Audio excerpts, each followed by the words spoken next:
Hey everyone, welcome to Judging for the Win. I'm Dave, and this is my daily ruling. Today's question was suggested by a viewer. Amy attacks with the Bone-Cairn Butcher equipped with Stormbeacon Blade.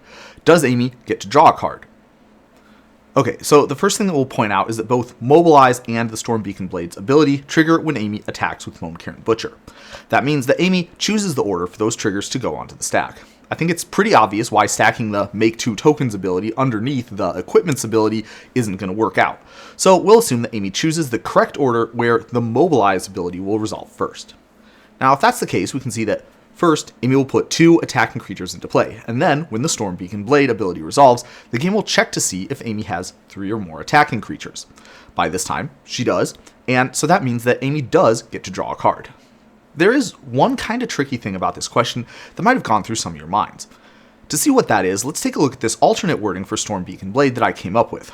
Let's say that we have the exact same situation as before, except that R&D decided on this wording for the equipment instead of its actual wording. Would anything be different?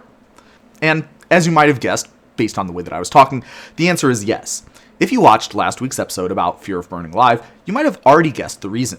If we take a look at this alternate wording that I proposed, you can see that in contrast to Stormbeacon Blade, Stormblade Beacon has the if clause in between the trigger condition and the effect. Now this template means that it is an intervening if clause, and triggered abilities with these clauses are subject to special rules. In contrast, the word if has no special rules meaning anywhere else on a card. Since Stormbeacon Blade has the if clause at the very end after the effect rather than immediately after the trigger condition, we can say that it does not have an intervening if clause, so the special rules for those triggers do not apply to it. So we've established that Stormblade Beacon has an intervening if clause, whereas Stormbeacon Blade does not. What does that mean? Well, one of the special rules that such abilities have is that they need the if condition to be true not just when the ability is resolving, but also when the trigger condition happens. Therefore, with the modified wording, the answer is different. Amy does not control 3 attacking creatures when she attacks with the equipped creature. Therefore, the equipment's ability does not trigger.